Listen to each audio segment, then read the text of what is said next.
Good afternoon, Professor Kosovich, Professor Chen Nangan, Dean, ladies and gentlemen. Welcome you all to the Shaw Prize Lecture on Mathematical Sciences, Mirror Symmetry. We are here to celebrate and pay tribute to the pinnacle of academia, through a tradition that rewards pioneers with not only vision, but intellect and persistence. My name is Surya Chan, a second-year student from the Faculty of Science.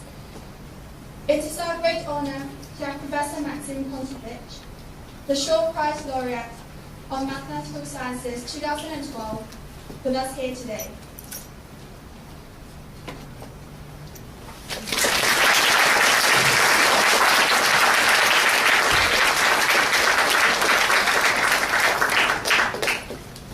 Professor Kosovich has paid tremendous contributions to the research in algebra, geometry, mathematical physics, and particularly in deformation quantization, motivic integration, and mirror symmetry, of which its influence permeates every creative, scientific, and technological discipline. We are delighted to have you all here today to celebrate this meaningful event.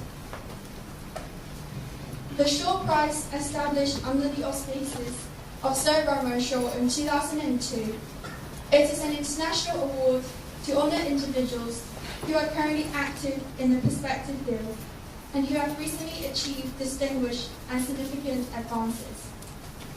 The award is dedicated to furthering societal progress, enhancing quality of life, and enriching humanity's spiritual civilization. May I now invite Professor Sun Kwok, Dean of Science of the University of Hong Kong, to give us a welcoming address and introduce our speaker. Professor Kwok and Professor Kosovich, please.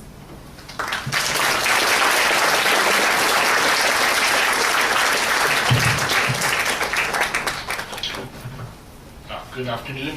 My name is Sun Kwok. I am the Dean of Science. As you can read from the program, this welcome address is supposed to be delivered by Professor Roland Chin, our Deputy Vice Chancellor. But however, unfortunately, has been called upon on short notice by the Student Union to deal with a, shall I say, unusual matter. Okay, so he sent his apologies, and he asked me to deliver his speech on behalf of him to welcome our speaker today. So, Professor Kosovich, Professor Yang, distinguished guests, colleagues, and students, on behalf of the University of Hong Kong, welcome to you all. It's a privilege for the university to host the Shaw Prize Lecture in Mathematical Sciences this year. And I'm delighted to welcome a distinguished Shaw Prize laureate, Professor Maxim Kosovich, to the University of Hong Kong. The Shaw Prize was established as a result of a generous gift by Sir Run Shaw, whom we are proud to call an honorary graduate of this university.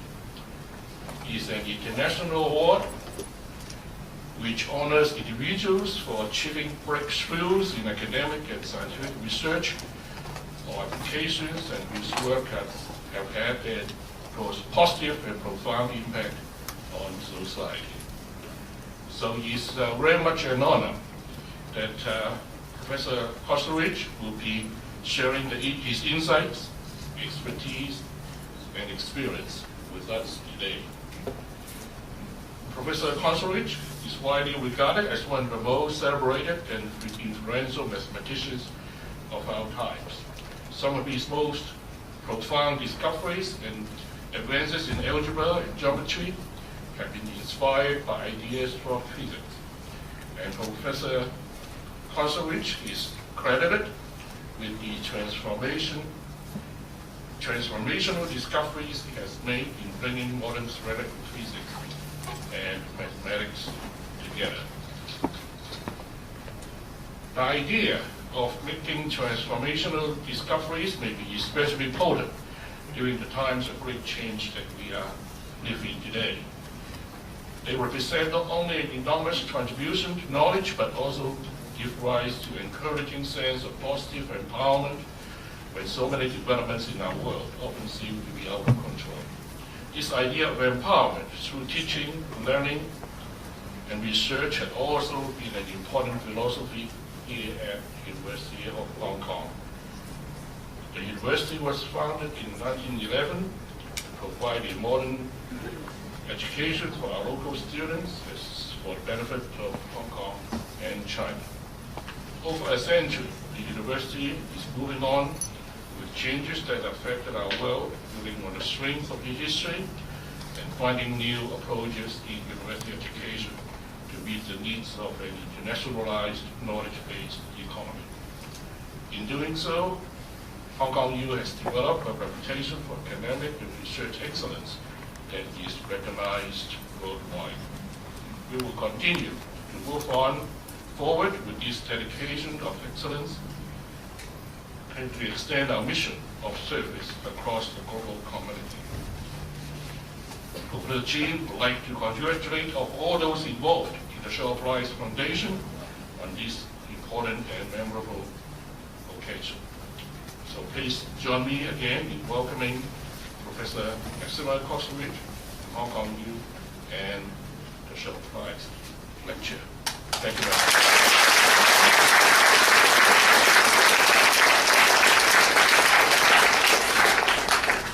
So that was the speech. It was to be delivered by Professor Roland Chin. Again, I want to repeat that his apologies for not being able to say these words to you himself. So I would like to take this opportunity on behalf of the Faculty of Science and the University of Hong Kong to introduce our distinguished speaker. Professor Maxima Cox-Ridge is the permanent professor in the Institute, the Aussie, the scientific, and I'm pardon my French, sorry, and holder of the Akasa E.S. Ersley Chair of Mathematics in 1992. He received his PhD from the University of Bonn, Germany, and during the period 1990 to 1993, he was a visitor to various institutes, including the Max Planck Institute, Harvard University, and the Institute for Advanced Study in Princeton. He was appointed professor of the University of California, Berkeley, from 1993 to 1995, and received many awards, including the Pohnpei Prize in 1997, the Fields Medal in 1998, and the Clifford Prize in 2008. He's the member of the Academia Europaea and l'Institut de France. Again, we would like to welcome Professor Cox-Ridge to deliver today's Shaw Prize lecture.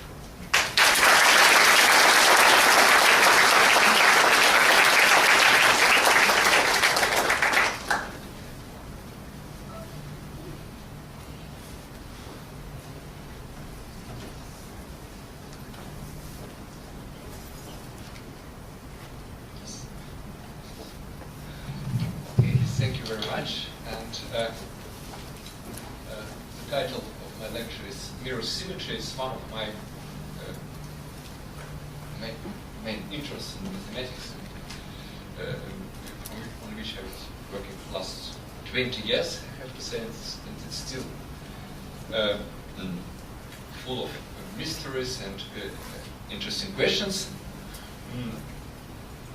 It's a bit hard to give public lecture on the subject, even for mathematicians, because it's based on very many different ideas. And when the subject started, well, some special part called homological mirror symmetry, I was essentially alone. Maybe it was Kenji Fukaya, my Japanese colleague, was the only person to whom I can really speak about it because it was based on knowledge of very separated branches of mathematics. And for many years, about maybe 6-7 years,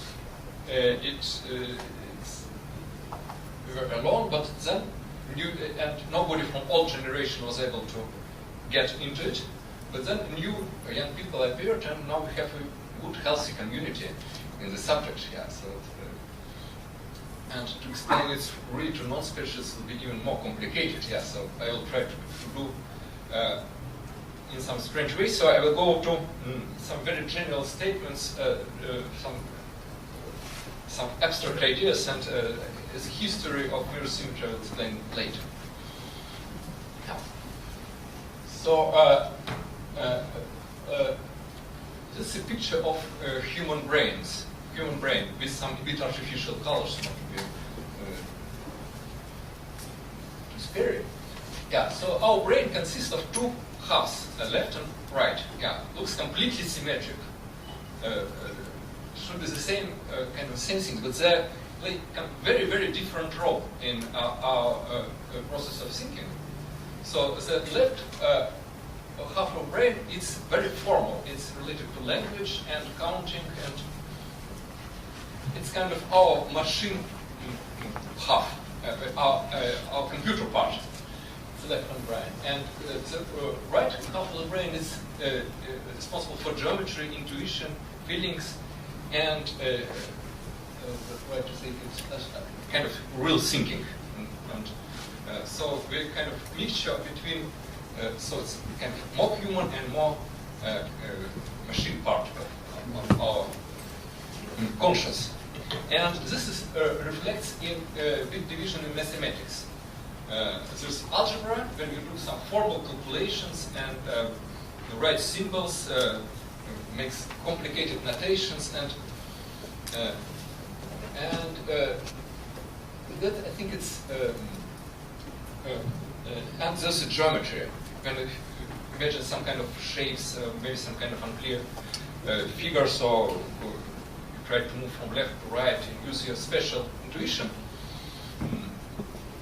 And at least my experience, it's impossible to work purely in algebra. You always secretly do geometry.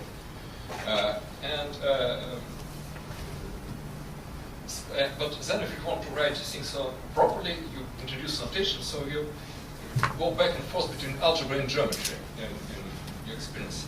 Of course, there are some people, some mathematicians in history, like Ramanujan. It's not clear whether he has any geometric intuition at all. It was very formal. He was genius calculating great functions, but I think it was quite deep in his brain was notion of analytic intuition, although he didn't know it. So he has complex numbers somewhere inside his brain. So I think he was secretly a geometer without understanding it. Because if you look on the formulas, it seems that you are kind of moving in some domains, and you have really some you should have some space to move. Okay, and the most part of and in 20th century there were many developments where we can call it triumph of geometry. So some algebraic theories which we developed to formalize structures. You have a good definition, but it's really impossible for human to work with them. And then people develop some kind of geometric intuition behind algebraic theories. I will mention a few examples without going to the details, and then go to some two main examples in my talk. For example, one example came from logic. There was a big discovery about continuum hypothesis, and people that's independent on axioms of logic. And logic is manipulation of symbols. You don't really try to organize your thought, and then eventually people realize that what's the structure of the proof? You introduce some space, some sheaves, and the notion of truth and false, it will be some functions and so on. So you'll have some geometric intuition of shifts, also on a very primitive state of space, and it's what helps us to think. Or another thing is theory of groups. You multiply elements, you study verbs and so on, and then Misha Gromov, my colleague, came, not only he, but other people, came to the idea that the groups would consider metric spaces.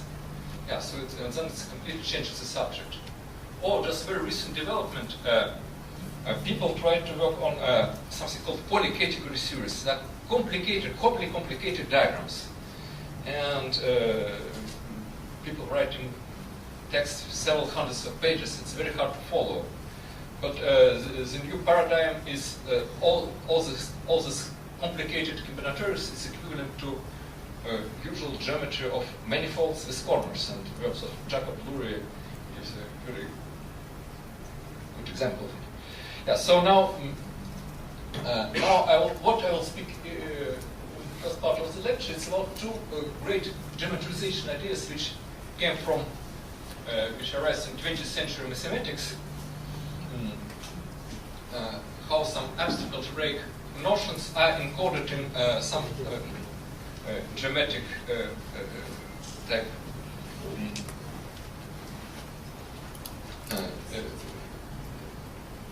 other notions. Yeah. So first is algebraic geometry. So the main names here are Zariski and Grothendieck. So algebraic geometry was reunited, completely changed by the work of Grothendieck and Dieudonné in 60s. And the main idea is that this abstract notion of called commutative ring, I will explain it in a few minutes, and the commutative rings are the same as spaces in very wide sense. Yeah, so it's really completely surprising. You get some game with symbols and space in as you feel and understand in many instances. I write equality, but it's not exactly equality, but very close to it. Yeah, so that was one major transformation in modern mathematics to have identified rings and spaces. Another development is less known. It's asymptotic analysis. There are many names I could call Jean Leray, Hermander, and also Sato. Very many ideas around. The idea is that a different type of algebraic structure is essentially the same as some geometry. Namely, the algebraic structure is called complex Hilbert space. And it's really important it's complex, not real. It's not completely algebraic because in Hilbert space we have some topology completion, but it's output algebraic. And the corresponding geometric object is symplectic. It's called symplectic geometry. So you consider real symplectic varieties. Now, so the complex numbers are changed to something real, and which you draw and imagine that you are living. Yeah. So I think it could be called algebraization of analysis, not of geometrization of analysis, not of algebra. And it belongs to and people who are interested in it was indeed a completely different community from algebraic geometry. And what I'll explain, mirror symmetry combines two worlds in a sense. So first is what is algebraic geometry? If you have a space, some kind of geometric shape, line, circle, parabola, whatever, curve, then one can associate functions on it, and the notation which now standard, the origins is, I think Grothendieck or maybe Zariski introduced it, it's O of x. I don't know what's the meaning of letter O. Yeah, so consider functions. So at each point of your space, you get value of a function. The function can understand the same as a map from your space to a line in various situations. Functions could be continuous, differentiable, analytic, algebraic. But what is important, one can do with functions the same things which you can do with numbers. You can add functions, multiply functions, this also you can subtract functions. You cannot divide because you cannot divide by zero, and functions, if you divide one function, it will take value zero, so it's not really good. So we have only addition, multiplication, and subtraction, and this is the same rule as usual numbers. So this is called commutativity of addition, commutativity of multiplication, associativity of both things, and distributive rule. Yeah, you also should, I didn't write all axioms because it would be too long. You have 0, 1, and minus. You know what I was thinking about, and these things are called commutative rings. Okay. And now what is the basic idea of algebraic geometry? That any commutative rings is actually functions on some space. That's it's really surprising if you think about it. Right? What are points of the space? And there's some algebraic encoding. Points are called ideals or maximal ideas. And where does this function take value? They are not real numbers. It could be different things. It could be finite fields. But even integer numbers are functions on some space. And this space has many points. And points are prime numbers. 2, 3, 5, 7, and so on, and infinity. Okay. So already integer numbers, it's an interesting space. It's one actually the most interesting spaces in algebraic geometry. And the idea to relate figures and rings, it's clear from kind of coordinate method of Descartes. For example, you write some equation for a line, x plus y equal to 1, you get a line. Or you take sum of square, x squared plus y squared equal to 1, you get a circle. Or you could cubic equation. Let's stick to algebraical equations. So if you can write some equation, then it means that you have some relation between two variables, x and y. And you start to generate algebra. You consider all possible sums, products, but you say that these things satisfy certain relation. When you see x plus y, you can replace by 1, or vice versa. So we manipulate with symbols satisfying some relation and generate ring with generators and relations, and they correspond to figures like curves on the plane. And if one think a little bit, what are point of this?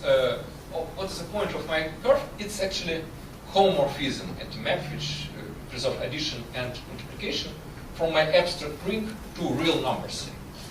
Yeah, so it's conversely points one can reconstruct from a ring. Yeah. Actually, let's return back. We have a circle, x squared plus y squared equal to 1. But we can write another equation, x squared plus y squared equal to minus 1. And then what we'll see nothing. Yeah? There's no numbers such as some squares is negative. But because we are doing real numbers, and it is known that it's one should forget about real numbers. It's wrong thing to do algebras. One should do complex numbers. So the complex numbers has two parts, real and imaginary. You have two real numbers, x and y, and you add some symbol I, square root of minus 1, which don't exist, and you take all possible sums. And the fundamental theorem of algebra says that now any algebraic equation has a solution. Before we have, we will see empty figures if you have right or wrong equation, but with complex numbers we never see empty things. So that's the right point of view.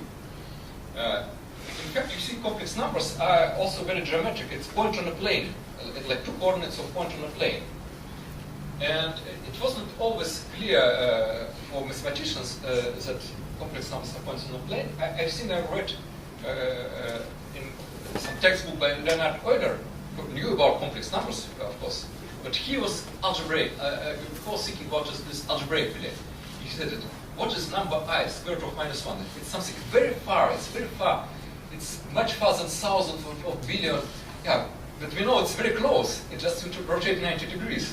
Yeah, so for him, strange, he never seen a geometric interpretation of complex numbers, although all his formulas suggest it should be the case.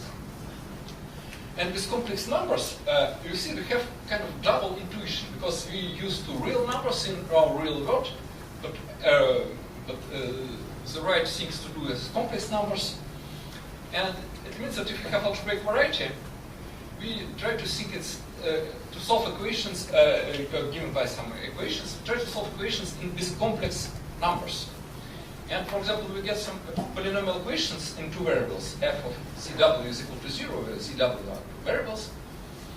We can treat it in two different ways. We can understand it as a curve, because it's given by one equation, two variables, so we draw a curve. For example, if it's a cubic equation, cubic curve which I draw here, and it has dimension 1, but it has complex dimension 1, and we see only real points. And if we look on complex points, but from our intuition it's two-dimensional, we get a surface. So actual dimension of variety, it's twice than algebraic dimension. So people think about algebraic geometers think in two ways about the same objects, as one-dimensionals and two-dimensionals at the same time, depending on the equations. And I have to say that integer numbers, which I mentioned to you before, it's not given by equation as complex numbers. Actually, it's a more interesting object. People discuss, there are many viewpoints of integer numbers. People think it's dimension 1, but some other people think it's dimension 3. Yeah, so people think about integer numbers, it's some three-dimensional object like sphere, and prime numbers are like knots in this sphere. It's a very powerful analogy.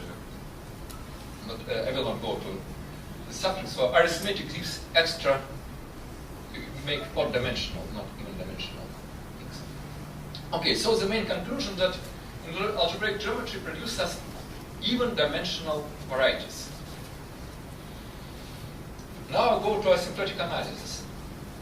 The origins, it's one of origins is quantum mechanics. The greatest discovery in the beginning of the 20th century, besides general relativity physics. So the quantum mechanics, it's a very strange thing, I have to say. So before it was classical mechanics. Classical mechanics is also very strange. In classical mechanics, people had the principle of least action. So some integral with the time of certain expression should be minimized. In fact, it's not minimized, it's maybe maximized, take them critical values. And why should we be taking critical value?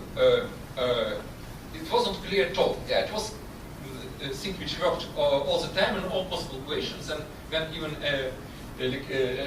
electromagnetic interference, it was the same least action principle, but the natural origin comes from quantum mechanics.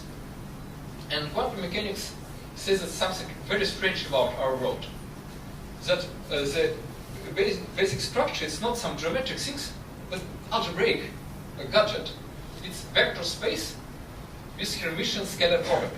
Vector space of complex numbers. I don't know where this vector space comes from. In fact, I don't believe quantum mechanics. I think it's because I don't believe vector spaces are inventions of mathematicians. It should be final object in the nature.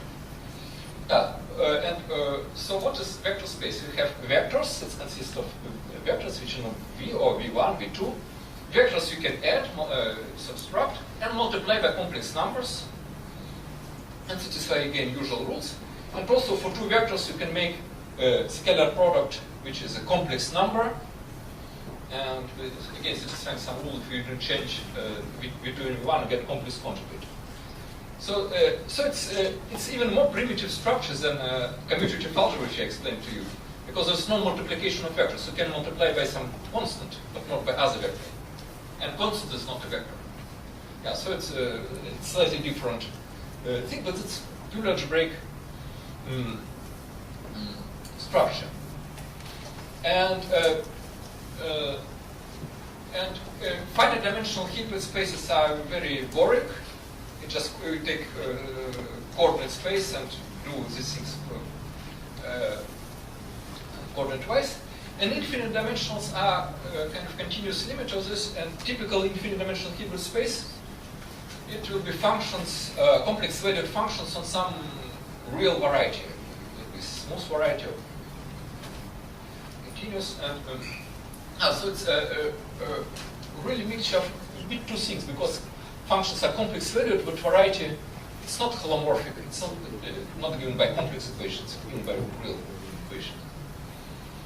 So you get functions, and operations are the most naive one. You add functions pointwise, you multiply a function by constant pointwise, and the scalar product you'll write, of course in general scalar product will be very complicated, but you write its integrate product of values at the same point, and one of, I think you should conjugate, replace I by minus I, and integrate with some density on your variety. Yeah, so it's a basic Hilbert space. Of course, its absolute Hilbert spaces are always amorphic, but it will be a bit sloppy here. So, what is the geometric counterpart of this algebraic object? So, in fact, I want to try to think that this Hilbert space is not one, but depends on small parameter called Planck constant. And you take a limit when Planck constant goes to 0. And the result, you get something completely different. You get symplectic variety. What is symplectic variety? It's something called cotangent bundle to your variety. It's always a tangent bundle, which consists of point and a speed from which you start to move. And dimension of this new variety is twice the dimension of the old variety. You have double number of coordinates. So this symplectic variety M is called the phase space in physics, and X called configuration space. You imagine that you try to think about some particles. So symplectic variety appears in classical mechanical limit.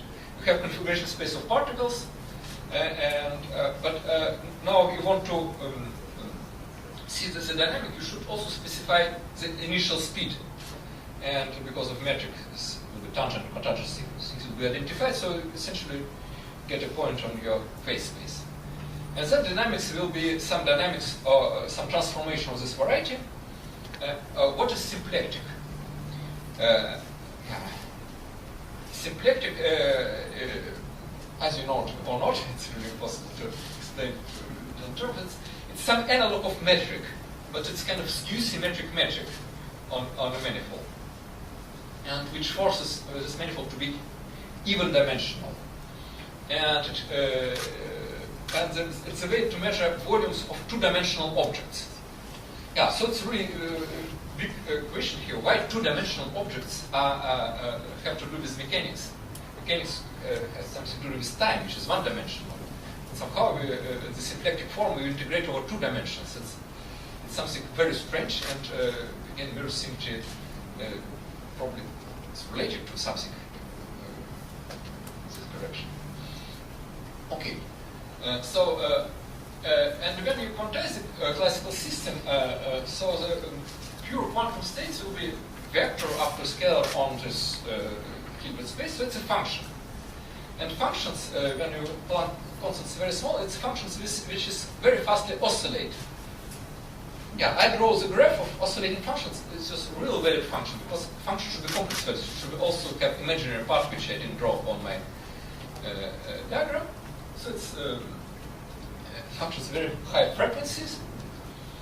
How the things appears in quantum mechanics? You should solve some Schrödinger equation, and you get quantum operators of second derivatives, which last year. Yeah, so you solve this some differential equation depending on small parameter and h bar put in denominator. And you get such things which, this I describe the state of some particle, of electron, whatever. Maybe in high dimensions you get some one dimension. Yeah, so how we describe these highly oscillating functions?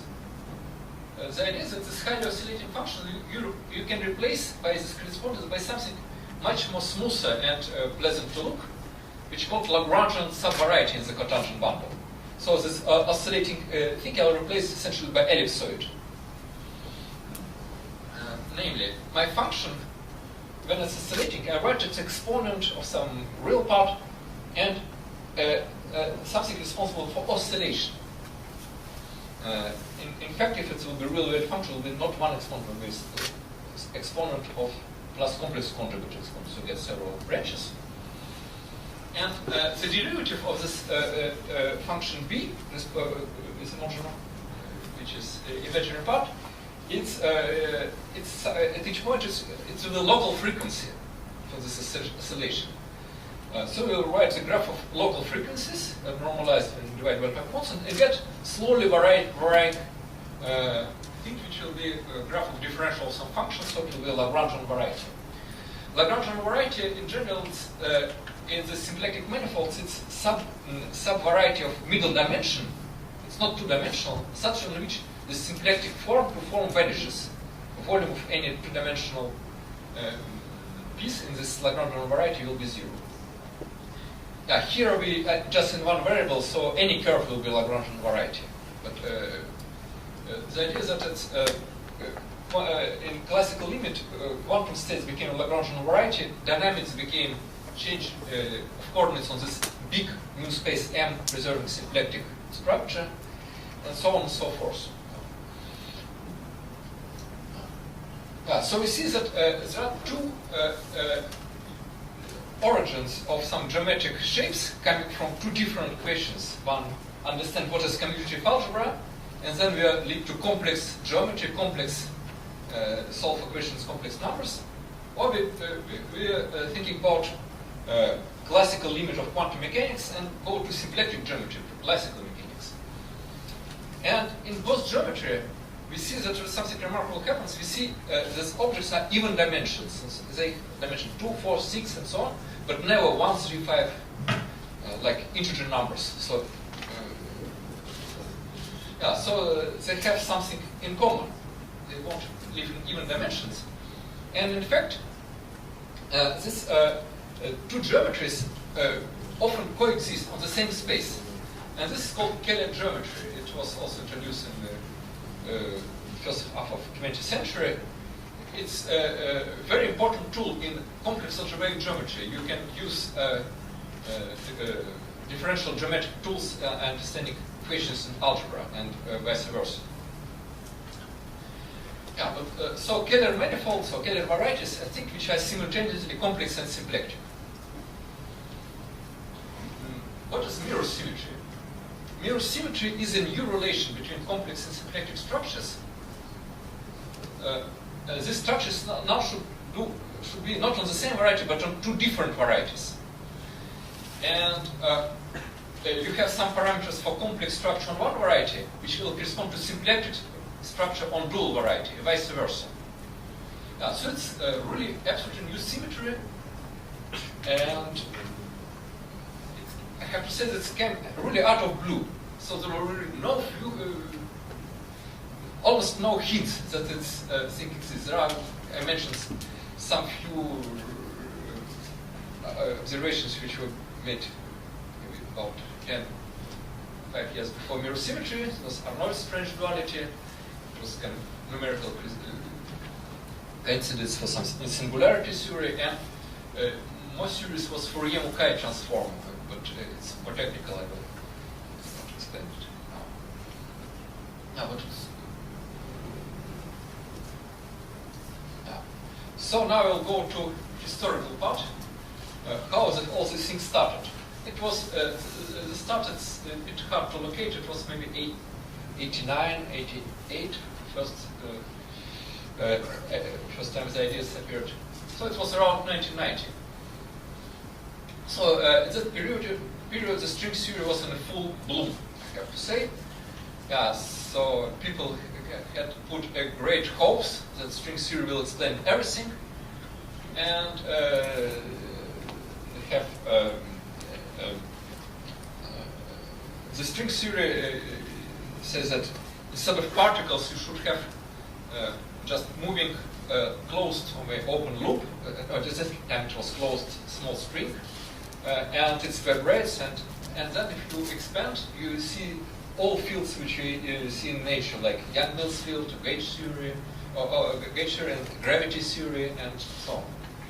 And also, it was nice why people put a lot of efforts to develop string theory, because in string theory, in superstrings, in string theory, you see that there's no problem with renormalization on short scale, so what's called ultraviolet problem disappear, but also for superstring, there's no problem in infrared, in high distances. So it seems that all kind of problems to make defined field theory resolved. Now, so they just wanted to have this habit. But the problem is that to have this supersymmetric string theory, one needs 10-dimensional space-time, which is not the case. Our space-time, which is 4-dimensional, have 3 space and 1 time. So it means that 6 dimensions are missing. We do not see him. And the idea is that this 6 dimensions should be kind of periodic or wrapped in a very small shape of very small size. So it was kind of heroic period. People believed that it solved all problems in physics. And but now, just to explain, I think one should find what is the 6 dimensions, what the shape along the 6 dimensions should be. And the geometry from the supersymmetry constraints turns out to be pretty rigid, and it's called Calabi-Yau varieties. It's a variety with a metric. It's a Kähler metric, so it's a complex and symplectic, like I explained to you. And also this metric should solve Einstein equations. So it was the Einstein equation for Kähler metric looks much neater. It's actually a very short equation. The usual Einstein equation is a very long, complicated expression, but for Kähler metric it's really one simple determinant of second derivative is equal to 1. It's really very simple equation. And differential geometer of Eugen Calabi conjectured that such things exist and under appropriate conditions and unique, and Yau later proved it. Yeah, first he disproved it, but then he proved it, and he received his Fields Medal for this achievement. Yeah, so it was a very nice class of metrics. The metrics are not known explicitly; it's only existence result. These days, people have some approach, can see them on computers, but it's really kind of theoretical result. Yeah, so it should be 6-dimensional manifold, but because it's now complex manifold, the complex dimension should be half, should be 3. Okay, and then from the solution of the Calabi problem, one get a way to at least to see what are parameters for these Calabi-Yau varieties. One need to specify algebraic variety and something called Kähler class. But algebraic varieties should be very special. Here we see that it should be dimension 3, but and the simplest example already kind of looks not so simple. You should write equation in 5 variables, of degree 5. You get many terms. You take a homogeneous equation. It gives you something of dimension 4 because it's 4, but then you divide by dilations in a variable, you get 3-dimensional variety. And because the degree of equation is equal to number of variables, then it will satisfy the condition from to the Calabi-Yau variety. So it's the simplest example is already complicated. And when people start to think about it, that's the first thing which came to the mind. So okay, we have this quintic equation, and maybe we should find parameters. It will be our hidden secrets of universe. And then there was something remarkable happened. Two German physicists tried to generalize this framework. We have equation of degree 5 in 5 variables. But maybe you can have something similar. Suppose you have maybe 6 variables and have 2 equations, one equation degree 2, another equation degree 4. So the main property is that sum of degrees of equation should be equal to number of variables. Or maybe some variables have different weights. And then it's not hard, it's a bit hard to enumerate things. They wrote a computer program and found almost 3,000 such families of varieties. So it was already more than they expected a priori. And for these varieties, one should calculate to relate this number of elementary particles to calculate some topological numbers, Hodge numbers. And there are essentially 2 parameters for this 3-dimensional Calabi-Yau varieties, and they put a table of all the 3,000 things which they obtained, and then they saw this remarkable symmetric figure. This was one of first instances of mirror symmetry. So you see that for any Calabi-Yau variety, you have another Calabi-Yau variety with role of 2 topological parameters exchanged. In fact, the origin of name of mirror symmetry is not the symmetry of this picture. Although it's already mirror symmetric, it's slightly different thing. From your Calabi-Yau variety, actually of any dimension, you can make square tables of some integer numbers called Hodge numbers. You consider differential forms with certain amount of holomorphic and anti-holomorphic directions. You get square table, and for dual variety, you just flip your square table and get a table for another numbers. But for me, the mirror symmetry is already good mirror symmetry here. I have to say that it looks completely symmetric. We get 3,000 things, but then you see it's not exactly symmetric. Some pieces on the left don't fill some pieces on the right, and in fact, quite a big amount. I think about 400 points are not really have symmetry point, but you don't see it with the naked eye. But now it's almost, the picture is almost complete. It's became more and more symmetric. Okay, sorry, what is it?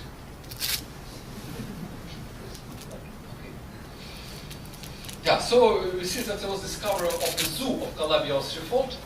So nobody knows whether this number is finite. People expect it's finite, but you see that now it goes maybe to 50,000 of this Calabi-Yau threefold.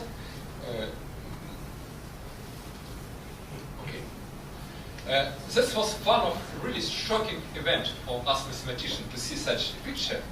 But the next thing was really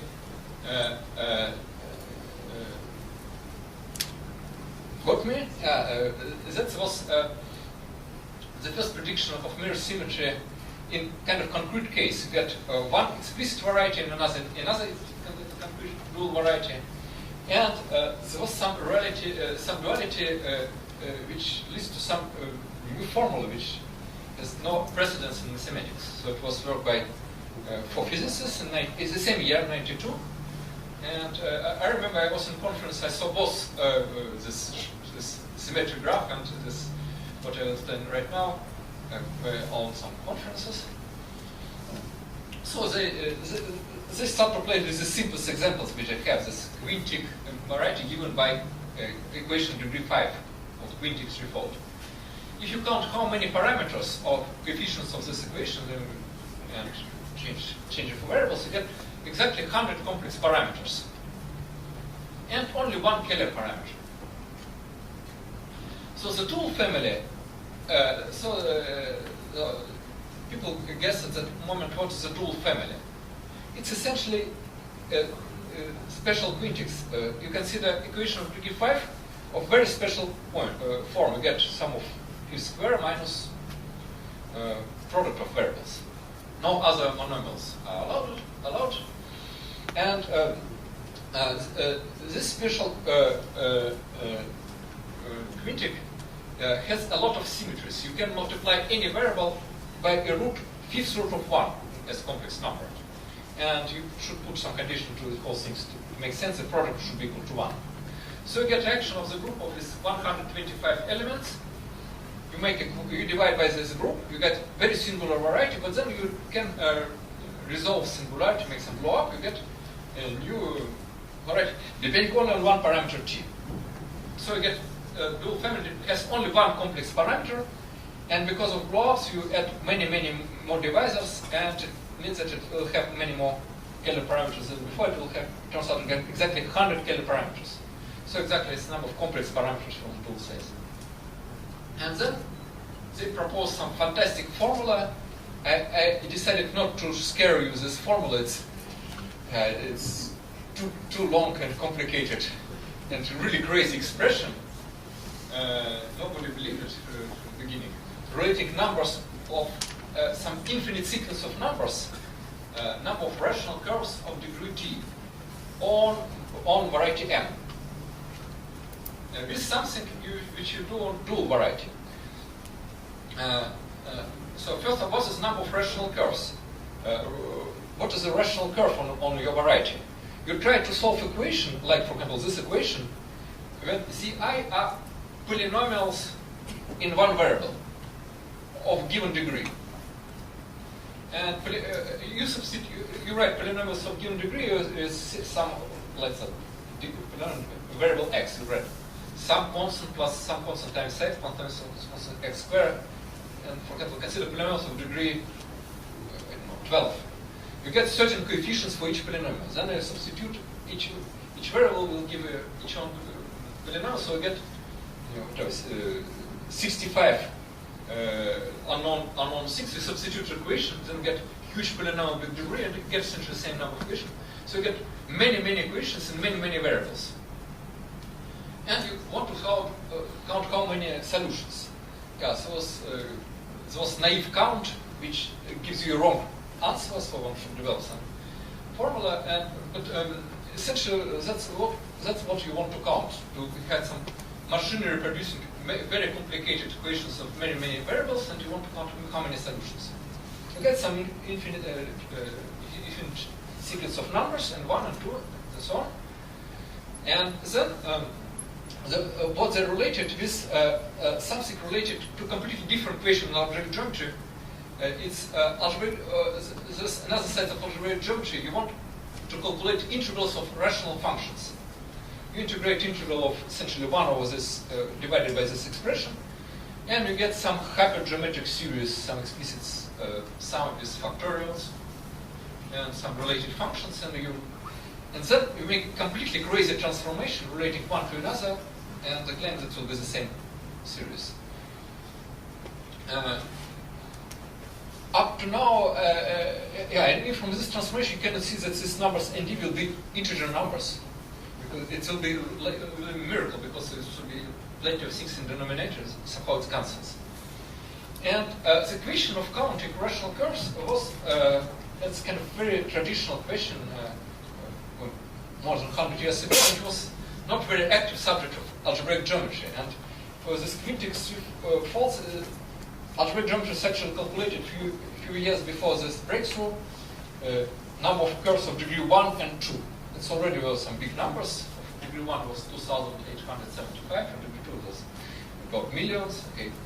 But it wasn't considered extremely interesting equation. Very difficult, but not interesting. And then physicists came with this formula, and it was very hard to check, and the mathematician checked and got a different number. And you know who made a mistake, mathematicians. So eventually it was confirmed. So it's also a very long development about how to define this number. Also, I made some work, foundational work, because it's also a bit not so straightforward. And the formula, this fantastic formula, was proven several times, but it was not conceptual proof. It's kind of calculation on tricks.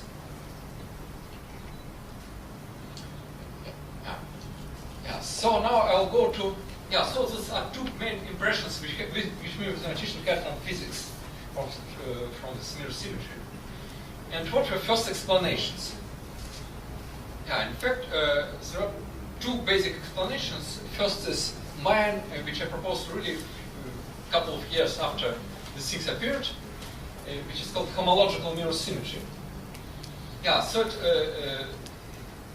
I think this homological mirror symmetry was proposed so early. It was a very lucky accident.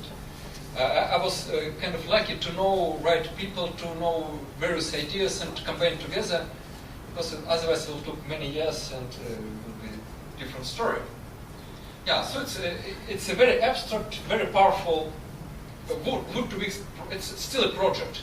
It's not yet achieved his final goal to explain all this stuff, but eventually it should give some explanation, conceptual explanation for this crazy formula for physicists for numbers and t. So I think maybe in 1-2 years we'll have it. Yeah, so it's really closing up this approach, at least for quintic threefold. And another explanation, social explanation, came a few years later by Strominger and Yao Zaslav. Strominger is one of leading figures in string theory, and Yao is from Calabi-Yau varieties, and Zaslav is a student of Yao. So there are two mathematicians and one physicist. It's a more kind of down-to-earth explanation. It's really geometric, and with this explanation, one can see that mathematicians will be able to discover mirror symmetry independently on physics, because it's a very kind of observable fact in mathematics. It's in a sense demystifying, but if you try to analyze, it's explained why there are dual varieties, but this crazy formula for numbers of rational curves doesn't come from it at all, I have to say. So it's direct relation, but it doesn't explain this beautiful formula.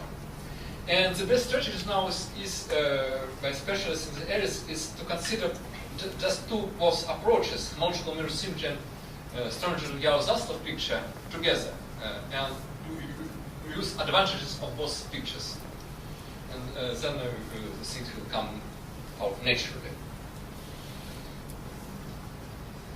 I have to say that both things are completely conjectural. So, since homological mirror symmetry are now start to be proven in some examples, but geometric conjecture of Strominger-Yau-Zaslav is analytically extremely hard, and so we don't know it yet. So I will start with Strominger-Yau-Zaslav conjecture because it's really possible to explain it in easy terms. Yeah, so first of all, this mirror symmetry works in arbitrary dimension, not in dimension 3 as originally physicists taught us. So this, in fact, for many years I was kind of very angry with physicists because why is this dimension 3? Because when they speak about Calabi-Yau, they automatically meant dimension 3. And for me it's much bigger world of all dimensions. But somehow the dimension 3 seems to be extremely special. So last year I see that it's the central question in mirror symmetry, really dimension 3. But all this picture is generalized arbitrary dimension. Yeah, so if you have Calabi-Yau variety, it has depends on some parameters. Some parameters responsible for complex structure, and other parameters responsible for Kähler structure. And now you start to adjust your parameters. So you kind of have your dials, you just try to make change parameters and try to make your variety simpler. And you look on your variety as a metric space. And you keep it to have size 1, not go too big, not too small. And then you change complex parameters, and then it will degenerate, and its limit will collapse something which will be half of the original dimension. Yeah, so it collapsed to real variety of dimension t, because it was complex dimension t. It was real dimension 2d, now it's real dimension just d. And this real limit will have a singular metric. And the short directions which are collapsed will be near the limit will be essentially flat d-dimensional tori. Yeah, so the prediction from Strominger-Yau-Zaslav conjecture is that the limiting metric space is just the same for two dual families as a metric space. It's again, metric is complicated, it satisfies some non-linear equation called real Monge-Ampere equation. but it will be the same metric space. So that's how mirror symmetry would be invented in differential geometry if string theory wasn't there. Yeah, at some point we will bump to the fact that you get limited in the same space. Yeah, and what about the tori? You get two tori fibrations. Of course, they are singular points, and these tori are dual tori to each other. So, in a sense, if there are some direction when the torus is slightly larger, one torus, and the dual torus is slightly smaller. Yeah, so it's kind of duality of lattices. And it's called T-duality. It's very simple, locally duality between physical series. So you get, these two dual varieties collapse to the same base. That's a strong real Zaslow picture. And what is the picture of this base? For example, for quintic, I didn't spell check. And for dual family, it's the same base. So we now have clean understanding. It's not rigorous, but we have clean understanding. It will be three-dimensional sphere. Yeah, so six-dimensional variety, I don't know how to imagine. I don't have enough imagination. But three-dimensional sphere is very easy. Just have our space and put pointer to infinity. So it's essentially our flat space. But now the structures are hidden in singularities. In singularities form a complicated graph in the three-dimensional space, which has 200 vertices and 300 edges. And the graph is actually not hard to imagine. I will explain how to do it. You put 5 points in our space. You put 4 points as the vertices of a simplex of tetrahedron, and the fifth point put inside. So you get 5 points, and you draw all possible triangles. You see that you get 10 different triangles, and triangles do not touch only along edges. So you get 10 triangles. Now, how I draw the picture? Fill each triangle by some standard picture, some small kind of honeycomb picture, which will have 5, 6, and match them together, and then you get this your graph. That's the real picture of quintic threefold. If you look by any book popular book on mirror symmetry or look on the internet, you'll see some strange figures, which I don't know what do people mean. It's maybe real points or sections. It says nothing about the geometry of Calabi-Yau threefolds. The real geometry is my picture, which I suggest to do it. Maybe it will be better in computers. I will really do computer simulated picture. It will be really some nice web, but it will really describe the structures. So the fake pictures which you see everywhere, don't trust them. Yeah, it's just for calculations. Yeah. Okay, so we have complete, in a sense, topological understanding of this quintic threefold, and metric also will be can be calculated pretty effectively. Okay, now what is homological mirror symmetry? And also something which exists in arbitrary dimension, like symmetry of conjecture. And so my basic reasons to think about was the following. So first of all, one kind of we consider half of mirror symmetry in a sense, because what we do, we count holomorphic curves or holomorphic these spheres on one variety, and we make integrals of form from another variety. But these things depends not on all parameters. Holomorphic curves themselves depends on a complex structure, but number of holomorphic curves doesn't depend on complex structure. Like if you have algebraic equation of degree say 100, it has 100 complex solutions depending on quarter coefficients. So the beauty of complex geometry is that number of solutions is constant. Yes, here's the same.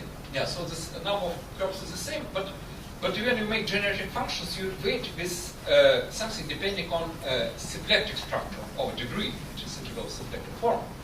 Yeah, so the counting process depends only on symplectic structure, and it was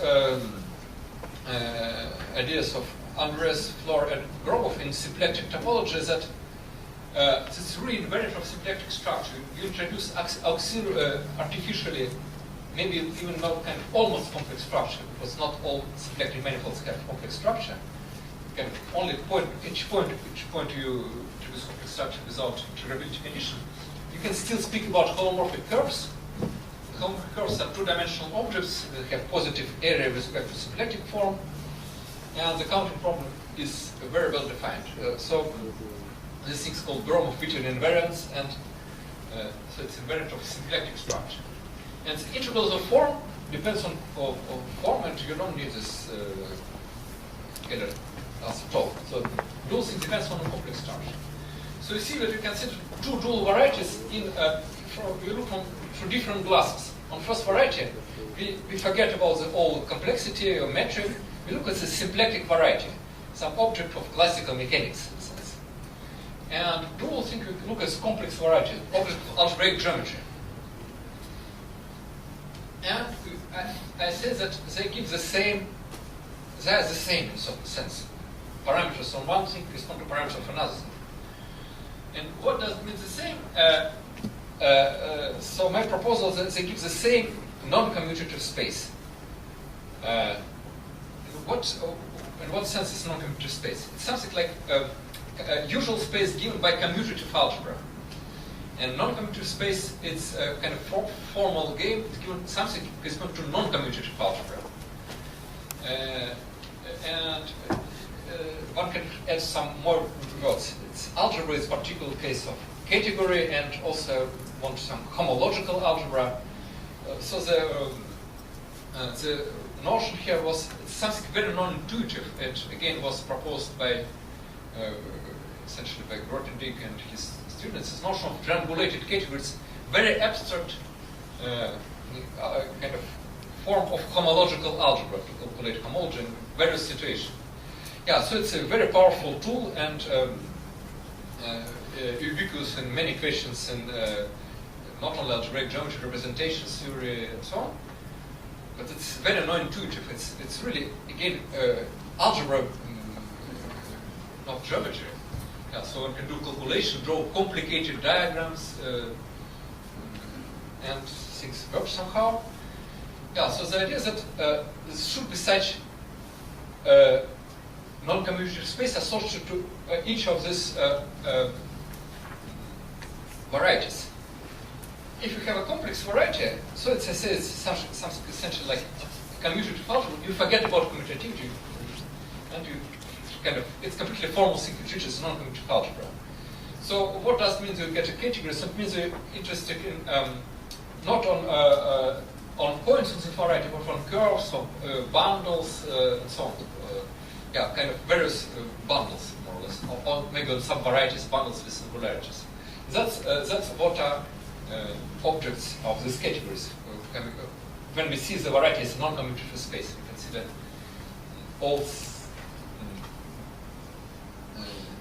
all things of all possible dimensions. And now, if M is a symplectic variety, it wasn't classical at all. Why is it non-commutative space? It actually was Kenji Fukaya, a Japanese mathematician who worked on some on symplectic topology, on this counting holomorphic structure, and there was some notes by Andreas Floer, actually committed suicide many years ago, so he wasn't present at the time, and Simon Donaldson, who also received a Shaw Prize. So there was some idea about counting holomorphic disk with some boundary conditions on Lagrangian subvariety, and then Kenji Fukaya, maybe it was 91, came to the idea that one can get this triangulated category. And when I listened to Kenji Fukaya and compared with other things I know, I realized that that's the source of mirror symmetry. So that's his interest was completely from a very special class of variety, but and this thing can be thought as kind of new type of quantization. So we associate something non-commutative. There was another thing called deformation quantization, which also appeared somewhere on this long road in this mirror symmetry. It's another non-commutative space associated with symplectic variety, and these things are different. The difference, roughly speaking, is the following. When you get Planck constant, in deformation quantization, you consider series in this Planck constant. You take something, classical limit plus h bar times some plus 1 bracket and so on. And in deformation quantization, you consider much smaller entities. You get exponent minus 1 of Planck constant, something which has 0 Taylor expansion, which corresponds to kind of instanton contribution. You get series which you can even compare with other quantization. Yeah, so it's up to now a big mystery to understand these things. Yeah, so my suggestion is that it looks almost the same as Strominger-Yau-Zaslav picture, but now instead of nice geometric operator which I understand, we get completely crazy things in the bottom which unite these things. And it actually raises many questions. How to relate the base of in the Strominger-Yau picture, which is nice manifold with some interesting metric, with non-computer space. I have no idea. Yeah, so it's really very interesting. And so it led to many developments. So in the road to understand it, I have to rethink even definition of triangulated category. It turns out there was some unsatisfactory parts. And the definition of category was, and the role of surfaces in the definition is now very central. So string theory, the string theory is eventually about surfaces, and now we see that it's really part of right definition in algebra. But what is what's mysterious for me is that symplectic geometry now plays it's kind of geometrization of two completely different algebraic structures. You see, if you look kind of from original physics, quantum mechanics replacing classical mechanics, that the algebraic structure is complex Hilbert space. Nothing terribly complicated. But now we see that it's geometrization of non-commutative algebraic geometry. In fact, it's really perfect things because before in algebraic categories, people didn't have any geometric intuition. Now, with this picture, with this Lagrange manifolds, you can guess right equations, right answers, and it really became very nice and close to this part of brain, which is geometric. Yeah. So you see that we get two different things: complex Hilbert spaces, which are geometrized by symplectic geometry, and this non-commutative varieties. In fact, depending on small parameter, like constants, so defined over non-Archimedean field. Yeah, so it's one is about complex numbers, another about non-Archimedean fields. It's when you get kind of stronger triangle inequality. Yeah, so I found this to be extremely strange. So we have two different algebraic structures. We have the same things. So it suggests that they're almost the same. But we don't see it directly. So what's going on? I really don't understand. So does it mean that instead there is some alternative to quantum theory based on this pure algebraic gadget, this non-commutative algebraic geometry? Because effectively there looks to be given essentially the same structures. Yeah, okay, thank you.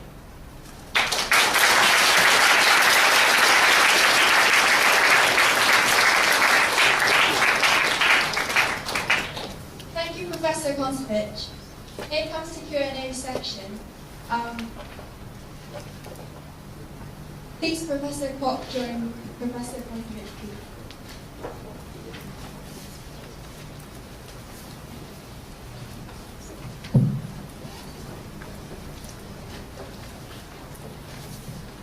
Thank you very much. The floor is now open for questions. Please. Here.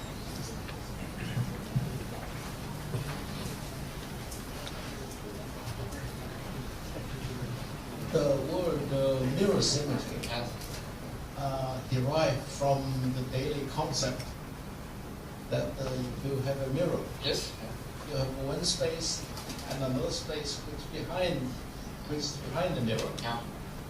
And they are, in most respects, they share similar properties. For example, distances Yeah. before the mirror and after the mirror are identical. The only thing that's different is the Orientation. helicity. Yeah. Is Yeah. different. When you apply your mirror symmetry to what we were talking about, Yeah. No, you get different shape. You get, do the two sides also have this property? no. They have different distances. The same distances that is only the limit, which I explained when you collapse to when some half of directions are very small, they became essentially the same. Notice But before, some properties of the two spaces are exactly the same. yeah, but it's not exactly from the. Topology is very different. But some properties, but you studied two different equations in one variety, and you studied two different equations in another variety, and they identified that you should replace one equation by another. Another question. Yeah. Do you imply that maybe that there is another mathematical structure Yeah. which can replace quantum mechanics? Yes. Yeah. Yeah. You already have that structure, No. or you? No. Is it- No, I don't have it, but it's. No, in fact, I also had a very crazy thought about quantum mechanics. I can share it to you. As I explained, I don't believe that quantum mechanics, because I believe this vector space, the notion of vector space, is mathematical invention. Because it's a kind of linear approximation to non-linear thing. If you look on other situations in mathematics, you get completely additive things. For example, you measure probability, but to measure it's some limit. It's a result of infinite process. It's kind of abstraction, because in probability, to measure probability, you should live infinite long time. Yeah, it's possible. And also, if you could, so the linear spaces for me are tangent spaces to something non-linear. Okay, but now what is a complex Hilbert space? Is a tangent space to what? It's a space which has complex structure, because it's complex Hilbert space, and a metric.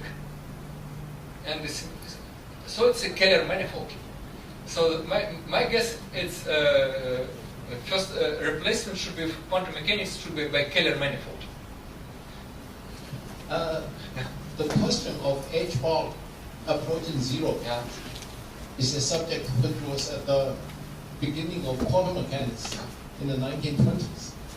And after that, for many years, there were many very complicated and very, very learned papers about mathematics of what happens when H-bar goes to zero.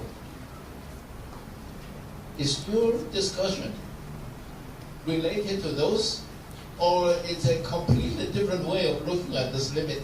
No, it's closely related. Yeah, this limit from H-bar to zero is exactly what I'm thinking about. Yeah.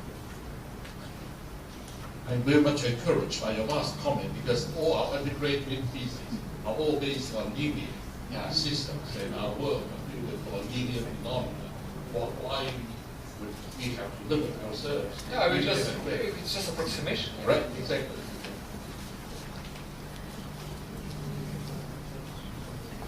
Yes, please.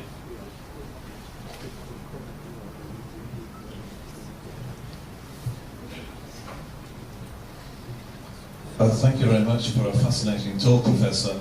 You mentioned that complex and symplectic geometries exist only in even dimensions. Have we some fascinating geometries which exist in odd dimensions? There is something called, there is interesting geometry. It's called contact geometry, which is specific even exactly for odd dimensions.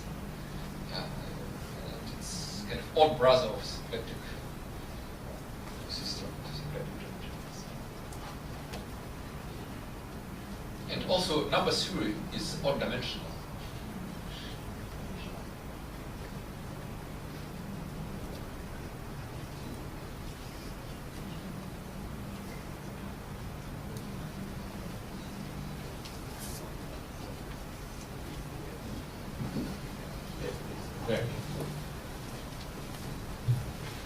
Thanks for your excellent talk, Professor. And here is a technical question. So we are talking about some objective choices in the quantum series, and also I think up to this point there are already several candidates for these kinds of geometry, the so-called quantum geometry. And I think one of them is very famous for Alan Kohn, for Alan Kohn's non-commutative field geometry. So would you please make some comments on his work? Yes. Yeah. Yeah. As In a fact, fact. yeah, in Thank you very much. Yeah. In fact, the work of Alan Kohn was very important for me. What he developed, he developed a non-commutative geometry of certain kind. Of kind of very rough kind, which are kind of probability zero measure space, or topological space, or maybe C-infinity space. But he never developed what is holomorphic non-commutative geometry, and we still don't know what is it, and it's one of the important steps which should be done. Because in non-commutative geometry, and he invented cyclic homology, which was important structurally to understand what's going on in mirror symmetry.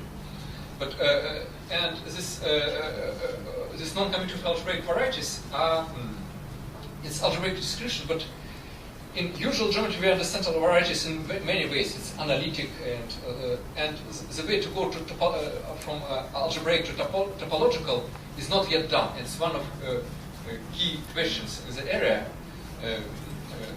And also, I dreamed, for example, how one can make many replacement algebraic geometry go into non-commutative field, and that's what is necessary. For example, Kohn's theory gives a new notion or a new definition of integral. Usually, if you study integral, you want to integrate some expression over some cycle, you should study analysis, manifolds, and so on. And Kohn's theory is replaced by taking trace of some tensor. Yeah, so it's completely different formula for the integral, and it's a very exciting direction.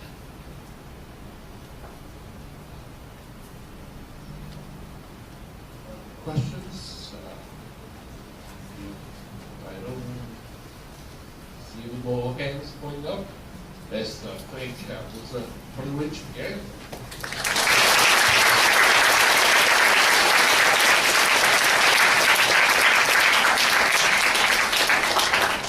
Thank you both, which Professor Pop and Professor Konstovic for the presentation of Souvenir.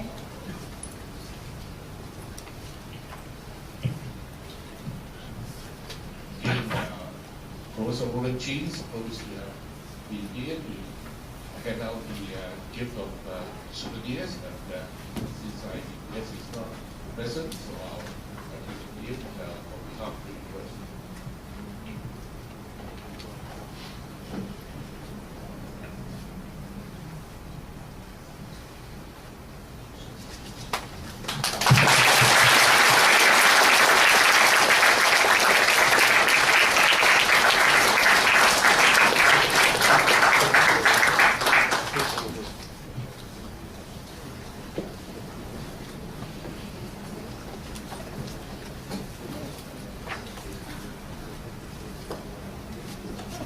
Thank you very much for coming today. The Shaw Prize lecture is now concluded.